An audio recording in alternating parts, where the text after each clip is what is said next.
Hi ಎಲ್ರಿಗೂ ನಮಸ್ಕಾರ. ಈ ವಿಡಿಯೋದಲ್ಲಿ ಇವಾಗ ಬಿ.ಕಾಮ್ ಫೋರ್ತ್ ಸೆಮ್ದು ಓದು ಪಠ್ಯ ಲಕ್ಷದ್ವೀಪ ಯಾನ ರಹಮತ್ ತರೀಕೆರೆ ಅವ್ರು ಬರೆದಿರುವಂಥದ್ದು ನೋಡೋಣ. ಇವರು ರಹಮತ್ ತರೀಕೆರೆ ಅಂತ ಈ ಪಠ್ಯದ ಲೇಖಕರು. ಇವರು ತುಂಬ ಕೃತಿಗಳನ್ನ ರಚನೆ ಮಾಡಿದ್ದಾರೆ. ಪ್ರವಾಸಗಳಿಗೆಲ್ಲ ಹೋದಾಗ, ಬೇರೆ ಪ್ಲೇಸಸ್ಗಳಿಗೆ ಟ್ರಿಪ್ ಎಲ್ಲ ಹೋದಾಗ ಅಲ್ಲಿ ಆದಂತಹ ಅನುಭವ ಎಕ್ಸ್ಪೀರಿಯನ್ಸ್ಗಳನ್ನ ಎಲ್ಲ ಅವರು ಟ್ರಾವೆಲ್ ಲಾಗ್ಸಲ್ಲಿ ಬರಿತಾ ಇದ್ರಂತೆ. ಅಂದರೆ ಅಂಡಮಾನ್ ಕನಸು, ಲಕ್ಷದ್ವೀಪ ಯಾನ ಇದೊಂದು ಪ್ರವಾಸ ಕಥನ. ಈ ಲಕ್ಷದ್ವೀಪ ಪ್ರವಾಸಕ್ಕೆ ಲೇಖಕರು, ಅವ್ರ ಮಗಳು ಶಮಾ ಮತ್ತು ಅವ್ರ ಕೊಲೀಗ್ಸ್ ಆಗಿರೋ ಭಾನು, ಉಷಾ, ಇನ್ನೂ ತುಂಬ ಜನ ಟೂರ್ ಪ್ಯಾಕೇಜ್, ಅದರ ಹೆಸರು ಕೋರಲ್ ಲೀಫ್ ಅಂತ, ಅದರಿಂದ ಹೋಗಿರ್ತಾರೆ ಲಕ್ಷದ್ವೀಪಕ್ಕೆ. ಟಿಪ್ಪು ಸುಲ್ತಾನ್ ಅನ್ನುವಂಥ ಹಡಗಿಂದ ಹೋಗಿರ್ತಾರೆ. ಕೊಚ್ಚಿ ಹಾರ್ಬರಲ್ಲಿ ಅವರು ಈ ಹಡಗನ್ನ ಹತ್ಕೊಂಡು ಹೋಗ್ತಾರಂತೆ. ಲಕ್ಷದ್ವೀಪ ತಲುಪೋ ಅಷ್ಟರಲ್ಲಿ ಈ ಹಡಗು ತುಂಬ ದೂರದಲ್ಲೇ ನಿಂತು ಬಿಡುತ್ತಂತೆ. ಯಾಕಂದರೆ ಮುಂದೆ ಹೋಗೋದಕ್ಕೆ ಕಷ್ಟ ಆಗುತ್ತೆ. ಕೋರಲ್ ರೀಫ್ಗಳಿರ್ತಾವಲ್ವಾ ಈ ಬೀಚಲ್ಲೆಲ್ಲ, ಅದು ಕಷ್ಟ ಆಗುತ್ತೆ ಹಡಗು ಪ್ರಯಾಣಕ್ಕೆ ಅಂತ ಹೇಳ್ತಾರೆ. ಮತ್ತು ಅಲ್ಲಿಂದ ಚಿಕ್ಕ ಚಿಕ್ಕ ದೋಣಿಗಳು ಬಂದು ಆ ಜನರನ್ನೆಲ್ಲ ನಿಧಾನಕ್ಕೆ ಇಳಿಸ್ಕೊಂಡು ಕರ್ಕೊಂಡು ಹೋಗೋದಂತೆ. ತಲೆ ಎತ್ತಿ ನೋಡಿದ್ರೆ ಮೇಲೆ ನೀಲಿ ಆಗಿರೋ ಆಕಾಶ, ಮುಂದೆ ನೋಡಿದ್ರೆ ಆಕಾಶನೇ ಮಲಗಿರೋ ಅಂಥ ಕಡಲು, ಹಸಿರು ಕೊಡೆಗಳ ಥರ ತೆಂಗಿನ ತೋಟ. ಆಗ ಅವ್ರು ಏನು ಅನ್ಕೋತಾರೆ, ಲಕ್ಷದ್ವೀಪ ಜನ ಎಷ್ಟು ಅದೃಷ್ಟವಂತರಪ್ಪ, ಬಲೆ ಹಾಕಿ ಬೀಸಿದ್ರೆ ಸಾಕು ಬಗೆ ಬಗೆ ಮೀನು ಸಿಗುತ್ತೆ ಅವ್ರಿಗೆ ಊಟಕ್ಕೆ, ಈ ಪ್ರಕೃತಿ ಸೌಂದರ್ಯ ಎಷ್ಟು ಚೆನ್ನಾಗಿದೆ ಅಲ್ವಾ ಅನ್ಸುತ್ತೆ. ಆದರೆ ಹತ್ತಿರ ಹೋಗಿ ನೋಡಿದಾಗ ಗೊತ್ತಾಗುತ್ತೆ ಅಲ್ಲಿ ಜನಕ್ಕಷ್ಟೇ ಏನು ಅಂತ. ಇವರೆಲ್ಲ ಹಡಗಿಂದ ದೋಣಿಗೆ ಇಳಿತಾರಲ್ವಾ, ಅಲ್ಲಿ ಹೋಗ್ಬೇಕಾದ್ರೆ ಉಷಾರ್ ಮಾವ ಒಬ್ರು ಇರ್ತಾರೆ. ಅವರಿಗೆ ವಯಸ್ಸಾಗಿರುತ್ತೆ. ಅದಕ್ಕೆ ಅವರಿಗೆ ಒಬ್ಬರು ಜ್ಯೋತಿಷ್ಯರು ಹೇಳಿರ್ತಾರಂತೆ, ನಿಮಗೆ ಜಲಕಂಟಕ ಇದೆ, ನೀರಿಂದ ತೊಂದರೆ ಇದೆ ಅಂತ. ಇವ್ರು ಭಯ ಪಡ್ತಾ ಇರ್ತಾರಂತೆ. ಯಾಕಂದರೆ ಅಲೆಗಳು ಅಷ್ಟು ಜೋರಕ್ಕೆ ಬರ್ತಿದ್ದಾವೆ ಫೋರ್ಸ್ಫುಲ್ಲಾಗಿ ಅಂತ. ಆದರೆ ಇವ್ರ ಗುಂಪಲ್ಲೊಬ್ಬರು ಬಂಗಾಳಿ ಅಜ್ಜಿ ಇದ್ರಂತೆ. ಆ ದೋಣಿ ಒಂಥರ ಈ ಒಣಗಿರೋ ಎಲೆ ಅಲ್ಲಾಡುತ್ತಲ್ವ, ಆ ಥರ ಅಲ್ಲಾಡ್ತಾ ಇದ್ರು ಆ ಅಜ್ಜಿಗೆ ಭಯನೇ ಆಗಿಲ್ವಂತೆ. ಭಯ ಪಡೋರ್ನೆಲ್ಲ ನೋಡಿ ನಗ್ತಾ ಇದ್ದಾರಂತೆ. ನೋಡಿ ಲೇಖಕರು ಏನು ಹೇಳ್ತಾರಂದರೆ, ಇದು ಇವ್ರ ಸುದೀರ್ಘ ಜೀವನ ನೋಡಿರೋದ್ರಿಂದ ಸಾವಿಗೆ ಇವ್ರು ಭಯ ಪಡ್ಕೊಳ್ಳೋದಿಲ್ಲ ಅಂತ. ಆ ಸೀಯಲ್ಲೆಲ್ಲ ಇರುತ್ತಲ್ಲ ಕೋರಲ್ ರೀಫು, ಅದ್ರ ಮೇಲೆ ಆ ಸನ್ಲೈಟ್ ಬೀಳ್ತಾ ಇದ್ದಂಗೆ ನೀರು ತುಂಬ ಕಲರ್ಫುಲ್ಲಾಗಿ ಕಾಣಿಸ್ತಾ ಇತ್ತು, ಪೇಂಟಿಂಗ್ಸ್ ಥರ ಕಲರ್ಫುಲ್ಲಾಗಿತ್ತು ಅಂತ ಹೇಳ್ತಾರೆ. ಆ ಇಡೀ ಸಮುದ್ರನ ಮಿನಿಕಾಯ್ ಲೈಟ್ ಹೌಸಿಂದ ನೋಡಿದಾಗ ಇನ್ನೂ ಚೆನ್ನಾಗಿತ್ತು ಅಂತ ಹೇಳ್ತಾರೆ. ಲಕ್ಷದ್ವೀಪ ಹವಳಗಳಿಗೆ ಪ್ರಸಿದ್ಧ. ಹವಳ ಅಂದರೆ ಕೋರಲ್ ರೀಫ್ ಅಂತ. ಆದರೆ ಕೆಲವೊಂದು ಕೋರಲ್ ರೀಫ್ಗಳು ಸತ್ತೋಗಿದ್ವಂತೆ, ಕಲರೇ ಒಂಥರ ಡಲ್ ಆಗಿಬಿಟ್ಟಿತ್ತಂತೆ. ಇದು ಗ್ಲೋಬಲ್ ವಾರ್ಮಿಂಗೇ ರೀಸನ್ ಅಂತ ಹೇಳ್ತಾರೆ. ಸದ್ಯ ಆ ಕೋರಲ್ ಸತ್ತಿದ್ರು ಬಗೆ ಬಗೆ ಮೀನು ಬದುಕಿದ್ವಂತೆ. ಅದನ್ನೆಲ್ಲ ಇವರು ಮತ್ತು ಇವ್ರ ಮಗಳು ಶಮಾ ದೋಣಿ ತಳದಿಂದ ನೋಡ್ತಾ ಇದ್ರಂತೆ. ಆದರೆ ಇದಕ್ಕಿಂತ ಸ್ಕ್ಯೂಬಾ ಡೈವಿಂಗ್ ಮಾಡಿದಾಗ ನೋಡೋ ಎಕ್ಸ್ಪೀರಿಯನ್ಸೇ ಬೇರೆ ಅಂತ ಹೇಳ್ತಾರೆ. ಆದರೆ ಇದು ಅವಸರವಾಗಿ ಪ್ಲ್ಯಾನ್ ಆಗಿರೋ ಟ್ರಿಪ್ಪಿಂದ ಇವ್ರು ಸ್ಕ್ಯೂಬಾ ಡೈವಿಂಗ್ ಮಾಡೋಕ್ಕಾಗಿಲ್ಲ ಅಂತ ಹೇಳ್ತಾರೆ. ಆದರೆ ಇವರು ಲೈಫ್ ಜಾಕೆಟ್ ಮತ್ತು ಫೇಸ್ ಮಾಸ್ಕ್ ಎಲ್ಲ ಇರುತ್ತಲ್ಲ, ಅದನ್ನು ಹಾಕ್ಕೊಂಡು ಜಸ್ಟ್ ಮೇಲೇ ಸ್ವಿಮ್ ಮಾಡ್ಕೊಂಡು ನೋಡಿದ್ರಂತೆ. ಹವಳಗಳನ್ನ, ಮೀನುಗಳನ್ನ, ಮತ್ತು ಕಡಲ ಸೌತೆ ಅಂದರೆ ಸೀ ಕ್ಯೂಕಂಬರ್, ಇದೊಂದು ಅಕ್ವಾಟಿಕ್ ಅನಿಮಲ್. ಆಮೇಲೆ ನೀರ ಕುದುರೆ ಅಂದರೆ ಸೀ ಹಾರ್ಸ್ನ ಎಲ್ಲ ನೋಡಿದ್ರಂತೆ. ಅದರಿಂದ ಅಲ್ಲಿ ಕಲ್ಪೆಟ್ಟ ಮರೀನ್ ಮ್ಯೂಸಿಯಂ ಇದೆಯಂತೆ. ಅದರಲ್ಲಿ ಲಕ್ಷದ್ವೀಪದ ಕಡಲುಗಳಲ್ಲೆಲ್ಲ ಇದ್ದಂತಹ ದೊಡ್ಡ ಶಾರ್ಕ್ಗಳ ಅಸ್ಥಿ ಪಂಜರ ಇದೆ. ಮತ್ತು ಅಲ್ಲೊಂದು ಚಿಕ್ಕ ಕೊಳ ಕಟ್ಸ್ಬಿಟ್ಟು ಅದರಲ್ಲಿ ಚಿಕ್ಕ ಚಿಕ್ಕ ಶಾರ್ಕ್ ಮರಿಗಳನ್ನೆಲ್ಲ ಬಿಟ್ಟು ಬೆಳೆಸ್ತಾ ಇದ್ದಾರಂತೆ.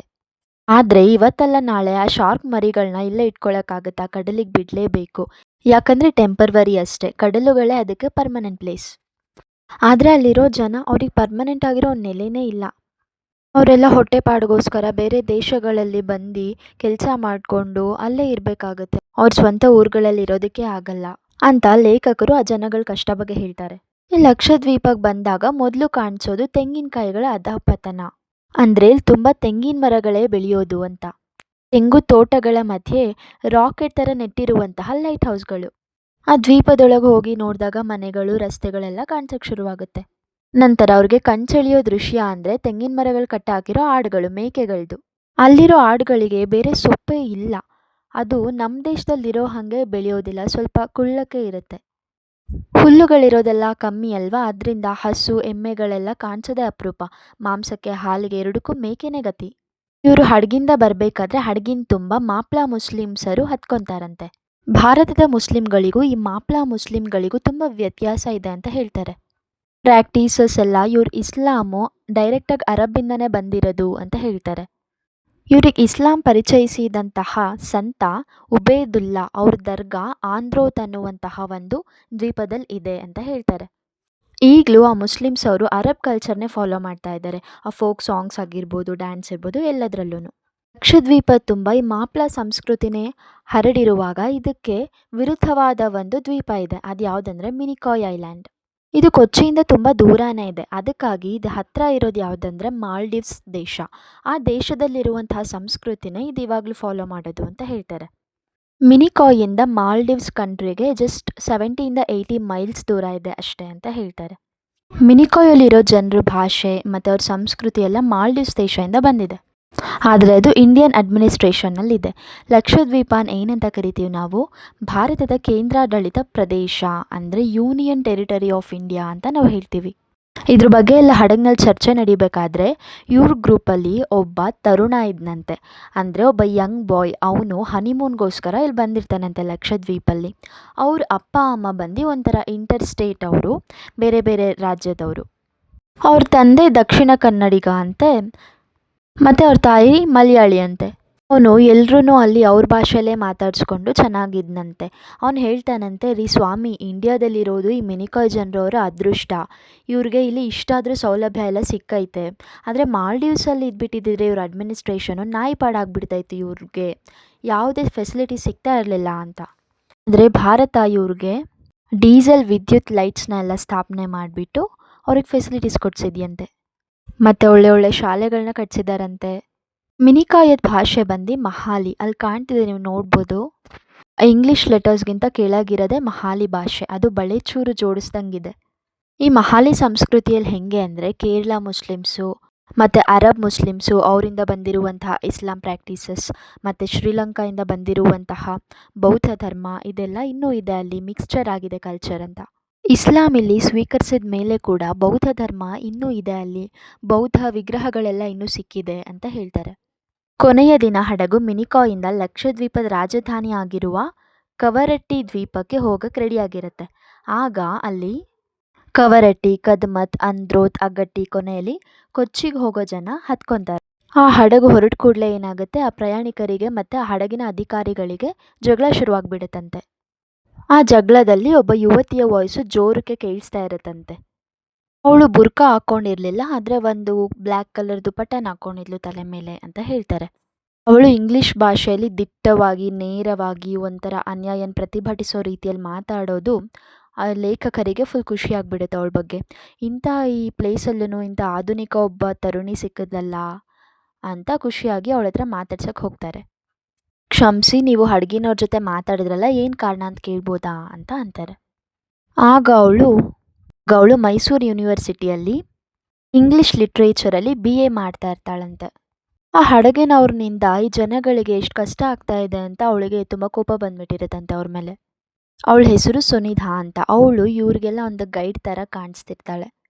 ಅಲ್ಲಿ ದ್ವೀಪದ ಜನರಿಗಿರುವ ಸಂಕಷ್ಟಗಳ ಬಗ್ಗೆ ಹೇಳ್ತಾ ಇರ್ತಾಳೆ. ಒಂದನೇ ಸಮಸ್ಯೆ ಏನಂದರೆ, ವಾರಕ್ಕೊಮ್ಮೆ ಬರುತ್ತಂತೆ ಹಡಗು ಅದು. ಮತ್ತು ಎರಡನೇದು ಹೆಂಗಸರ ಪಾಡು.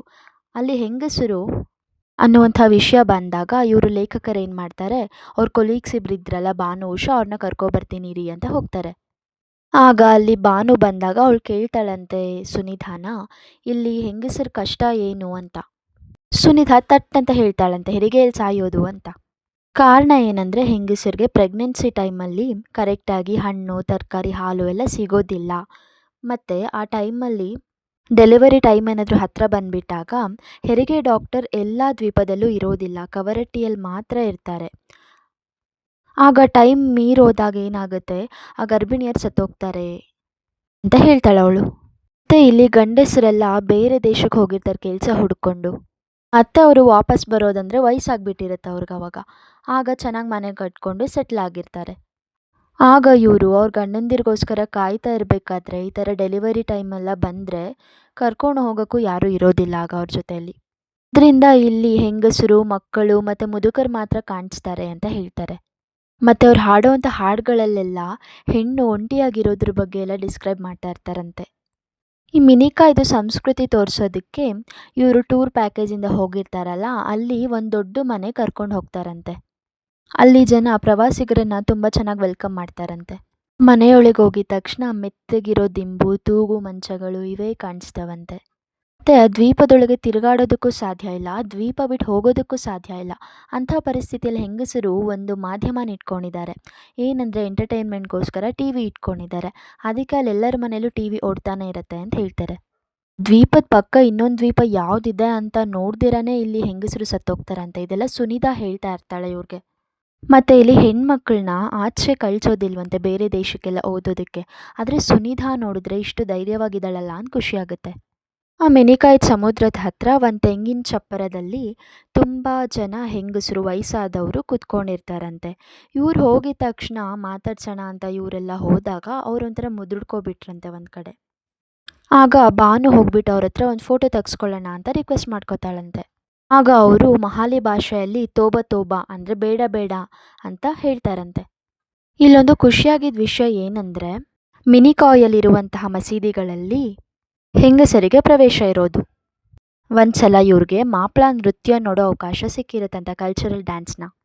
ಆ ಡ್ಯಾನ್ಸ್ ಹೆಸರು ಪರಿಜಕ್ಕಳಿ ಅಂತ. ಆ ನೃತ್ಯದಲ್ಲಿ ಕುತೂಹಲ ಮೂಡಿಸಿದ್ದೇನೆಂದರೆ ಕತ್ತಿ ಮತ್ತು ಗುರಾಣಿ ಹಿಡ್ಕೊಂಡು ಆಡುವಂತಹ ಯುದ್ಧಾನುಕರಣೆ ಅಂತ ಹೇಳ್ತಾರೆ. ಯುದ್ಧ ಮಾಡೋ ಥರ ನೃತ್ಯದಲ್ಲಿ ಮಾಡ್ತಾರೆ ಅಂತ. ಆ ಲಕ್ಷದ್ವೀಪ್ನ ಹಿಸ್ಟ್ರಿನೇ ಆ ಫೋಕ್ ಸಾಂಗ್ ಡ್ಯಾನ್ಸಲ್ಲೆಲ್ಲ ಇರುತ್ತೆ. ಯಾರು ರೂಲ್ ಮಾಡಿದ್ರು, ಬ್ರಿಟಿಷ್ ಅವ್ರು ಇರ್ಬೋದು, ಕಣ್ಣೂರಿನ ರಾಜ ಇರ್ಬೋದು, ಮತ್ತು ಪೋರ್ಚುಗೀಸ್ ಅವ್ರು ಇರ್ಬೋದು, ಈ ಥರ ಎಲ್ಲ ಅವ್ರದ್ದು ಫೋಕ್ಸಲ್ಲಿ ಇದೆಲ್ಲ ಇನ್ಕ್ಲೂಡ್ ಆಗಿರುತ್ತೆ ಅಂತ ಹೇಳ್ತಾರೆ. ಆ ಡ್ಯಾನ್ಸರ್ಸ್ ಗುಂಪಲ್ಲಿ ಒಬ್ಬ ಸಿಂಗರ್ ಇದ್ನಂತೆ. ಅವನು ನೀಗ್ರೋ ಥರ ಕಾಣ್ತಿದ್ದ ಅಂತ ಹೇಳ್ತಾರೆ. ಅವನು ತುಂಬ ಚೆನ್ನಾಗಿ ಹಾಡ್ತಾ ಇದ್ದ ಅಂತ ಹೇಳ್ತಾರೆ. ಆ ಹಾಡು ಹಿಂದಿ ಸಿನಿಮಾ ಹಾಡಿನ ಒಂದು ಅನುಕರಣೆ ಅಂತೆ. ಇಲ್ಲಿನ ಗಂಡಸರು ಬೇರೆ ದೇಶಕ್ಕೆ ಕೆಲಸಕ್ಕೋಸ್ಕರ ಎಲ್ಲ ಹೋದಾಗ ಅವ್ರ ಹೆಂಡತಿ ಮತ್ತು ಚಿಕ್ಕ ಮಕ್ಕಳನ್ನೆಲ್ಲ ಬಿಟ್ಟು ಹೋಗಬೇಕಾದ್ರೆ ಅವ್ರಿಗೆ ಎಷ್ಟು ನೋವಿರುತ್ತೆ. ಮತ್ತು ಆ ಬೇರೆ ದೇಶಕ್ಕೆ ಹೋಗಿ ಚೆನ್ನಾಗಿ ದುಡಿದು ಬರೋ ಅಷ್ಟರಲ್ಲಿ ಅವ್ರ ಯೌವನ ಎಲ್ಲ ಸೌದೋಗ್ಬಿಟ್ಟಿರುತ್ತೆ. ಆಗ ಅವರು ಅರೆ ಮುದುಕರಾಗಿ ಬಂದುಬಿಟ್ಟು ಇಲ್ಲಿ ಮನೆಯೆಲ್ಲ ಕಟ್ಸ್ಕೊಂಡು ಚೆನ್ನಾಗಿ ಸೆಟ್ಲ್ ಆಗಿರ್ತಾರೆ. ಲಕ್ಷದ್ವೀಪದ ಜನರಿಗೆ ದೋಣಿ, ಹಡಗು ಅಂದರೆ ಒಂದು ಇಮೋಷನ್ ಅಂತ ಹೇಳ್ತಾರೆ. ಇಲ್ಲಿರೋ ಜನರಿಗೆ ತೆಂಗಿನಕಾಯಿಗಳು, ತೆಂಗಿನ ತೋಟಗಳು ಮತ್ತು ಕಡಲುಗಳು ಇದು ಬಿಟ್ಟರೆ ಇವ್ರಿಗಿರೋ ಮೂರನೇ ಆಸರೆ ಅಂದರೆ ಟೂರಿಸಮ್ ಅಂತೆ. ಅಲ್ಲಿ ಪ್ರವಾಸಿಗರು ಬರೋದ್ರಿಂದ ಇವ್ರಿಗೆಲ್ಲ ಫೆಸಿಲಿಟೀಸ್ ಇದೆ ಅಂತ ಹೇಳ್ತಾರೆ. ಲಕ್ಷದ್ವೀಪದ ಜನರಿಗೆ ಕೊಚ್ಚಿಗೆ ಹೋಗಿ ಬರೋದಕ್ಕೆ ಟಿಕೆಟಲ್ಲಿ ತುಂಬ ಡಿಸ್ಕೌಂಟ್ ಇದೆ ಅಂತೆ. ಆದರೆ ಅದು ಏನಕ್ಕೂ ಪ್ರಯೋಜನ ಇಲ್ಲ. ಯಾಕಂದರೆ ಇವರಲ್ಲಿ ಸಾಕಷ್ಟು ಹಡಗುಗಳಿಲ್ಲ. ವಾರಕ್ಕೆ ಒಮ್ಮೆ ಮಾತ್ರ ಬರೋದು ಹಡಗು. ಕೊನೆಗೇನಾಗುತ್ತಂದರೆ ಲೇಖಕರು ಮತ್ತು ಅವ್ರ ಫ್ರೆಂಡ್ಸ್ ಎಲ್ಲ ಕವರಟ್ಟಿ ಮರೀನ್ ಮ್ಯೂಸಿಯಂ ನೋಡ್ಕೊಂಡಾದಮೇಲೆ ನಾವು ಜೆಟ್ಟಿ ಹತ್ರ ಬರ್ತೀವಿ ನಡ್ಕೊಂಡು ಅಂತ ಅವ್ರ ಮಾರ್ಗದರ್ಶಿಗೆ ಹೇಳಿರ್ತಾರಂತೆ. ಇವ್ರಿಗೆಲ್ಲ ಏನೋ ಜನರ ಹತ್ರ ಹೋಗಿ ಇಂಟರ್ಯಾಕ್ಟ್ ಮಾಡೋ ಆಸೆ, ಆದರೆ ಅವ್ರು ಬಿಡೋದಿಲ್ಲ ಇದಕ್ಕೆ. ಯಾಕಂದರೆ ಇದು ಟೂರ್ ಪ್ಯಾಕೇಜ್ ಆಗಿರೋದ್ರಿಂದ ಅವ್ರು ಹೇಳ್ದಂಗೆ ಕೇಳಬೇಕಲ್ವಾ. ಒಂಥರ ಕಟ್ಟಾಕಿರೋವಂಥ ಒಂದು ಕೈದಿ ಥರ ನೋಡ್ಕೊತಾ ಇರ್ತಾರೆ ಅವರು. ಮತ್ತು ನಡ್ಕೊಂಡು ಹೋದಾಗ ತಪ್ಪಿಸ್ಕೊಬಿಟ್ರೆ ಇಲ್ಲಿ ಹಡಗು ಬರೋದೇ ಒಂದು ವಾರಕ್ಕೆ, ಆಮೇಲೆ 1 ವಾರ ಗಂಟೆ ಅಲ್ಲೇ ಇರಬೇಕಾಗುತ್ತಷ್ಟೆ. ಆಮೇಲೆ ಇವ್ರು ಹೋಗಿದ್ದಿದ್ದು ಬೇಸಿಗೆ ಕಾಲದಲ್ಲಂತೆ. ಆಗ ಸಂಜೆ ಆಗ್ತಾ ಇದ್ದಂಗೆ ತಂಗಾಳಿ ಬರೋಕ್ಕೆ ಶುರುವಾಯ್ತಂತೆ. ತಂಪಾಗಿರೋ ತಂಗಾಳಿನ ಅವರು ಫೀಲ್ ಮಾಡ್ಕೊಂಡು ನಡ್ಕೊ ಬರ್ತಾ ಇದ್ರಂತೆ ನಿಧಾನಕ್ಕೆ. ಆಗ ಅವ್ರ ಅಪೋಸಿಟಿಂದ ಒಬ್ಬ ವ್ಯಕ್ತಿ ಯಾರೋ ಬರ್ತಾ ಇದ್ನಂತೆ ಸೈಕಲ್ ಮೇಲಿಂದ. ಇವರು ದ್ವೀಪಕ್ಕೆ ಹೊಸಬ್ರ ಥರ ಕಾಣಿಸ್ತಾ ಇರೋದ್ರಿಂದ ಅವ್ನು ಕೇಳಿದ್ನಂತೆ, ಟೂರಿಸ್ಟಾ ನೀವು ಅಂತ. ಅವನು ಅಯ್ಯೋ ಟಿಪ್ಪು ಸುಲ್ತಾನ ಇಷ್ಟೊತ್ತಿಗೆ ಹೋಗಿರಬಹುದು ಅಂತ ಹೇಳ್ತಾನೆ. ಅವನು ನೆಂಟರನ್ನ ದೋಣಿಲಿ ಹಚ್ಬಿಟ್ಟು ಮತ್ತೆ ವಾಪಸ್ ಬರ್ತಾ ಇದ್ನಂತೆ. ಅದನ್ನು ಕೇಳಿ ಲೇಖಕರಿಗೆಲ್ಲ ಎದೆ ದಸಕ್ಕೆ ಅನ್ಸ್ಬಿಡ್ತಂತೆ, ಒಂಥರ ಭಯ ಆಗೋಯ್ತಂತೆ. ಆಗ ಅವನು ಇವ್ರಿಗೆ ಭಯ ಆಯ್ತೇನೋ ಅಂದ್ಬಿಟ್ಟು ಸಿಕ್ಕರೂ ಸಿಗ್ಬಹುದು ಓಡಿ ಓಡಿ ಅಂತ ಹೇಳ್ತಾನಂತೆ. ಇವ್ರು ಕೇಳ್ತಾರಂತೆ ಜೆಟ್ಟಿ ಇನ್ನೂ ಎಷ್ಟು ದೂರ ಇದೆ ಅಂತ. ಆಗ ಅವನು 3 ಕಿಲೋಮೀಟರ್ ಅಂತ ಹೇಳ್ತಾನಂತೆ. ಇವರು ಅವಾಗ ಯಾವುದಾದ್ರೂ ಆಟೋ ಗೀಟೋ ಅಂತ ನೆನ್ಪು ಮಾಡ್ಕೋತಾರಂತೆ. ದೂರ ಬಂದಿದ್ದೀವಂತಾನೆ ಅನ್ಸಲ್ಲ, ಜೆಟ್ಟಿಗೆ ಹತ್ರನೇ ಇದ್ದೀವಿ ಅಂತ ಅವ್ರು ಅಂದ್ಕೊಂಡಿದ್ರು. ಎಷ್ಟು ಹೊಡೆದ್ರು ಅಲ್ಲೇ ಇದ್ದೀವಿ ಅಂತಲೇ ಅನಿಸ್ತಾ ಇತ್ತಂತೆ, ಇದೇ ಡವ ಡವ ಅಂತ ಇತ್ತು ಅಂತ ಹೇಳ್ತಾರೆ ಅಷ್ಟೆ. ಈ ಪಠ್ಯ ಎಲ್ಲಿಗೆ ಮುಗೀತು?